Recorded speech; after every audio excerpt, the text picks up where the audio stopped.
नमस्कार दोस्तों, स्वागत है आपका हमारे चैनल फिल्मी वाणी पर। दोस्तों, सनी देओल की much awaited movie Jat release हो चुकी है, जिसे मेजॉरिटी में पॉजिटिव रिस्पांस मिला और मास ऑडियंस के बीच ये फिल्म खूब सेलिब्रेट की जा रही है। फिल्म ने अपने 2 दिनों में 20 करोड़ का इंडिया ग्रॉस कलेक्शन करके दिखाया है, जो कि बहुत अच्छे नंबर्स नहीं है तो बहुत खराब भी नहीं है। ट्रेड ने फिल्म के कलेक्शन को डिसेंट फिगर बताया है। साथ ही साथ आने वाले 2 से 3 दिन इस फिल्म के लिए यानी कि सैटरडे, संडे और मंडे बहुत ज़्यादा क्रूशियल होने वाले हैं। उम्मीद तो यही है कि ये फिल्म डबल डिजिट में जा सकती है। दोस्तों, ये फिल्म हिट होगी या फ्लॉप, ये तो खैर बात का विषय है, मगर एक बात पक्की है कि इस फिल्म को देखकर आपका पैसा ज़रूर वसूल होगा और आप थ्रू आउट द फिल्म इस फिल्म को थिएटर में एंजॉय करने वाले हो। पब्लिक एक्चुअली इस फिल्म को सेलिब्रेट कर रही है। डायरेक्टर गोपीचंद मलिनेनी ने सनी देओल को जिस तरह से प्रेजेंट किया है, उन्हें पिछले 20 सालों में कोई भी प्रेजेंट नहीं कर पाया है। उन्होंने दिखा दिया है कि तेलुगु इंडस्ट्री के पास अगर बलैया बाबू और चिरंजीवी जैसे एक्टर्स हैं, तमिल इंडस्ट्री के पास रजनीकांत और कमल हसन हैं, मलयालम इंडस्ट्री के पास मोहनलाल और ममूटी जैसे सीनियर एक्टर्स हैं जिन्हें पब्लिक आज भी देखना पसंद कर रही है, तो आपके पास भी सनी देओल जैसा स्टार है, उनकी इज्जत करो। पब्लिक जिस तरह के रोल में उन्हें देखना चाहती है, अगर कोई डायरेक्टर उसी इमेज को कैरी करते हुए एक प्रॉपर मास मसाला कमर्शियल फिल्म बनाता है, तो आप ये पक्के तौर पर मान के चल सकते हो कि आने वाले 10 सालों तक सनी देओल को एज अ लीड हीरो कोई भी हिला नहीं सकता। एज अ लीड हीरो इन्होंने 40 साल से भी ज़्यादा खुद को प्रेजेंट करके दिखाया है, जो कि अपने में काफ़ी सराहनीय बात है। आप किसी के भी फैन रहो, शाहरुख, सलमान, ऋतिक, अक्षय, हमें अननेसेसरी हेट बिल्कुल भी नहीं देना चाहिए, क्योंकि बॉलीवुड को इस समय यूनिटी की ज़रूरत है, तभी इंडस्ट्री सर्वाइव कर पाएगी। ये छोटी बात नहीं है कि कोविड के बाद जिस तरह से फिल्मों का बॉक्स ऑफिस डाउन हुआ है, ऐसे में एक एक्टर एक्सेप्ट गदर 2 जिसने पिछले 20 सालों में कोई लैंडमार्क सक्सेस नहीं दी, उसकी फिल्म ने डे 1 पर 10 करोड़ का कलेक्शन निकाल कर दिया है। दोस्तों, वो भी छोड़िए, पब्लिक इस फिल्म को जिस तरह से सपोर्ट दे रही है, पब्लिक जिस तरह से इस फिल्म को एंजॉय कर रही है, वो अपने में बड़ी बात है। हमें डेफिनेटली फिल्म को सपोर्ट करना चाहिए। कुछ लोग पता नहीं क्यों ये बात समझ नहीं पाते कि मास कमर्शियल फिल्में देखने वाली भी एक लार्जर ऑडियंस है। उन्हें नहीं चाहिए लॉजिक, नहीं चाहिए एजुकेशन, वो तालियां सीटियां बजाना चाहती हैं, एंजॉय करना चाहती हैं, तो आखिर उनके लिए फिल्में क्यों ना बने। साउथ में मासेस को ध्यान में रखकर फिल्में बनती रही हैं और ऑडियंस ने भी उन फिल्मों को काफ़ी एंजॉय किया है। ऐसे में क्या यहाँ पर सिर्फ ए सेंटर्स को ध्यान में रखकर ही फिल्में बनाई जाएं? दोस्तों, मास कमर्शियल फिल्में भी फिल्मों की एक विधा है। इंडिया में मेजॉरिटी में मास ऑडियंस हैं और उनके लिए फिल्में बननी चाहिए। अगर आपको इस तरह की फिल्में नहीं पसंद तो आप सिंपली इग्नोर कर सकते हो, मगर ये कहना कि ऐसी फिल्में नहीं बननी चाहिए, मैं समझता हूँ कि आज की तारीख में ये बात संभव नहीं है। दोस्तों, जाट फिल्म को मिले पब्लिक रिस्पांस को देखकर ऐसा लग रहा है कि अब मास ऑडियंस को कैटर करने वाली फिल्में लगातार बनती रहेंगी। दोस्तों, सनी देओल ने एक इंटरव्यू में एक बात कही थी कि गदर जैसी ब्लॉकबस्टर सक्सेस के बाद उनका कैरियर पूरी तरह से डाउन हो गया और गदर 2 के बाद उनका सक्सेस पूरी तरह से फिलहाल रिवाइव हो चुका है। नो डाउट गदर 2 से सनी देओल ने एक सॉलिड कमबैक तो जरूर किया, लेकिन आज भी मेजॉरिटी में लोग इस फिल्म को एक नॉस्टैल्जिक सक्सेस मानते हैं। दोस्तों, हम अगर देखें तो गदर और गदर 2 के बीच मात्र एक फिल्म ऐसी थी जहां पर सनी देओल को एक एक्शन सुपरस्टार वाला ट्रीटमेंट मिला था।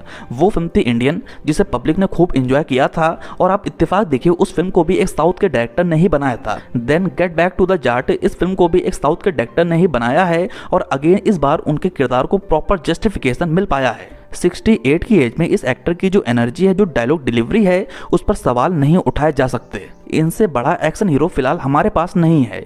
सनी देओल की पर्सनैलिटी ऐसी है कि ये लार्जर देन लाइफ इमेज को बहुत अच्छे से कैरी करते हैं। ये अगर पर्दे पर 10-10, 20-20 लोगों को भी मारते हैं तो वो भी पूरी तरह से कन्विक्सिंग लगता है। हम मान चुके हैं कि ये एक्टर हैंडपंप उखाड़ सकता है, ये एक्टर पंखा भी उखाड़ सकता है, साथ ही साथ ये हाथ को भी उखाड़ के रख सकता है। हमें डेफिनेटली सनी देओल को अप्रिशिएट करना चाहिए। आई मीन 68 की इमेज में इस तरह की इमेज को कैरी करने वाले हमारे पास बहुत ही कम एक्टर्स हैं। शायद आगे भी हमें इस तरह के एक्टर्स देखने को नहीं मिलेंगे। ही इज़ अ असली एक्शन सुपरस्टार। दोस्तों, सनी देओल ने 1983 में बेताब फिल्म से एज अ रोमांटिक हीरो अपना डेब्यू किया। हालांकि अर्जुन, डकैत, घायल, घातक, दामिनी, जिद्दी, बॉर्डर और गदर जैसी फिल्मों से ये 90s के एक बड़े सुपरस्टार और एक बड़े एक्शन हीरो के तौर पर पूरी तरह से एस्टैब्लिश हो चुके थे। ये अपने समय के सबसे ज़्यादा फीस लेने वाले एक्टर थे। साथ ही साथ इनकी फिल्में सबसे बड़ी ओपनिंग भी लेती थी। हालांकि साल 2001 की गदर एक प्रेम कथा के बाद इस एक्शन सुपरस्टार की फिल्मोग्राफी में हमें एक मेजर डिक्लाइन देखने को मिलता है। इस बीच अगर हम इंडियन को छोड़ दें तो शहीद, माँ तुझे सलाम और the hero love story of a spy, जो कि अपने समय तक की बॉलीवुड की सबसे महंगी फिल्म थी, ये फिल्में बॉक्स ऑफिस पर कुछ खास परफॉर्म नहीं कर पाई। आने वाले कुछ सालों में मिस्टर देओल का ग्राफ पूरी तरह से गिर गया। हालांकि अगर कुछ नहीं गिरा तो वो थी ठसक फिल्मों में लीड हीरो बने रहने की।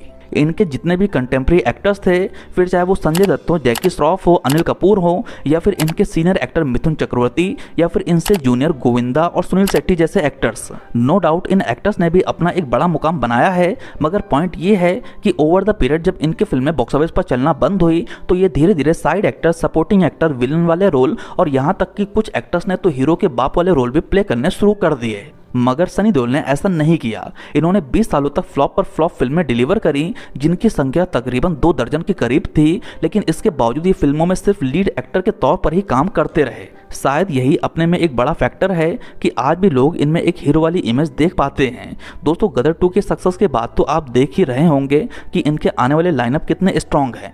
अगर जाट, जिसका वर्ड ऑफ माउथ एक्चुअली काफ़ी स्ट्रॉन्ग है, अगर ये फिल्म बॉक्स ऑफिस पर अच्छा परफॉर्म कर जाती है तो इसके बाद लाहौर 1947 भी बॉक्स ऑफिस पर कुछ खास परफॉर्म ज़रूर करके दिखाएगी।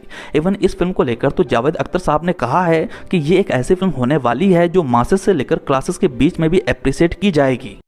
मैं आपको बताता हूँ, एक पिक्चर आने वाली है जो चाहे मल्टीप्लेक्स हो और चाहे ऑडियंस हो, सिंगल, उसमें वो पिक्चर चलेगी और लोगों को पसंद आएगी। वो पिक्चर इस वक्त ये बना रहे हैं। आमिर खान का प्रोडक्शन है और डायरेक्टर राजकुमार संतोषी के साथ घायल घातक दामनी के बाद ये उनका 4th कोलैबोरेशन होने वाला है, इसलिए इस फिल्म को लेकर एक्सपेक्टेशन काफ़ी हाई है। इसके अलावा बॉर्डर 2 और रामायण जैसी फिल्में भी बड़ी सक्सेस के तौर पर टर्न आउट हो सकती हैं। अगर ये फिल्में बॉक्स ऑफिस पर अच्छा परफॉर्म कर जाती हैं तो सनी देओल का कैरियर वापस से ट्रैक पर आ जाएगा और ऐसा करने वाले ये 80s के ओनली एक्टर होंगे। इनको इंडस्ट्री में 42 साल हो चुके हैं और मैं कहता हूं कि ये एक्टर 50 सालों की एज अ लीड हीरो अपनी लेगेसी सेट करने का पोटेंशियल रखता है और जिसके चलते इन्हें अप्रिशिएट करना चाहिए, बशर्ते बस इनकी स्टार इमेज को ध्यान में रखकर फिल्में बनाई जाएं। संजय दत्त और सुनील शेट्टी को ध्यान में रखकर भी बढ़िया प्रोजेक्ट बनाए जा सकते हैं। ये वो एक्टर हैं जिन्हें मासेस के बीच अच्छी खासी पहुंच है, इनकी फेस वैल्यू है और अगर इनको ध्यान में रखकर एक बढ़िया फिल्म बनाई जाती है तो मासेस इन फिल्मों को देखने के लिए डेफिनेटली थिएटर आ सकती है। वैसे जाट फिल्म आपको कैसी लगी है आप नीचे कमेंट सेक्शन में ज़रूर बताइएगा। वैसे सनी पाजी ने सिर्फ एक सॉरी के लिए कैसे रणदीप हुड्डा की लंका लगा दी, इसे देखने में काफ़ी मज़ा तो ज़रूर आई थी। सॉरी बोलने को लेकर जो बिल्डअप बनाया गया है और कैसे सनी पाजी एक सॉरी के लिए एक एक करके सबको मारते हुए नजर आते हैं, उस सीक्वेंस को देखकर मुझे कुछ याद जरूर आया। मुझे याद आता है इंडियन फिल्म का वो सीक्वेंस जहां पर बंद कमरे में बैक टू बैक सनी पाजी पॉलिटिशियन को मारते हुए नजर आते हैं। वो सीक्वेंस भी वेल पिक्चराइज और वेल प्रेजेंटेड था। Then cut to the Jaat, यहाँ पर भी डायरेक्टर गोपीचंद मलिनेनी ने सॉरी बोल को लेकर जिस तरह से फर्स्ट हाफ में बिल्डअप दिया है वो सीरियसली कमाल था। और अगर आप मेरे माने तो मेरे लिए फिल्म का फर्स्ट हाफ बहुत ज़्यादा इंटरटेनिंग निकल कर आता है।